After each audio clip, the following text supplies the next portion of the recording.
Hi everyone, welcome to మీతో ఒక మాట. నేను భారతి. ఇది మా టెర్రస్ పైన గ్రో బ్యాగ్లో కాసిన పుచ్చకాయ అండి. ఇది నేనైతే కావాలని పాదులను వేయలేదు, అనుకోకుండా కిచెన్ వేస్ట్లోంచి నాకు కొన్ని పాదులు అయితే వచ్చాయి. దీనికైతే ఇగో ఈ సైజు పుచ్చకాయ కాసిందండి. అది చిన్నదా పెద్దదా అనేది పక్కన పెడితే మా సైడ్ అయితే పుచ్చ పంట ఉండదు. అయినప్పటికీ కూడా ఈ గ్రో బ్యాగ్లో ఈ విధంగా పుచ్చకాయ కాయడం అనేది నాకు చాలా సంతోషాన్ని ఇచ్చిందండి.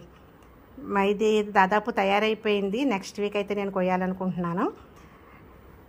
పక్కనే ఇంకొక తొట్టులో అయితే నాకు ఇదిగో ఈ విధంగా పిండి వేసింది ఆ పాదు కూడా. మరి ఈ కాయ ఎంత అవుతుందో చూడాలి.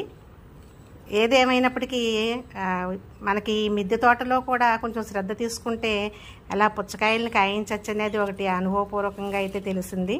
నాకైతే చాలా సంతోషంగా ఉందండి. ఇదిగో ఒక వీక్ పోయిన తర్వాత నేనైతే పుచ్చకాయను కోసాను. చూడండి, చక్కగా ఉంది, చాలా బాగా తయారైంది, చాలా స్వీట్గా కూడా ఉంది. మీరు కూడా ఎప్పుడైనా మీ టెర్రస్ మీద ఆ విధంగా పండించడానికి ట్రై చేయండి. Thank you for watching.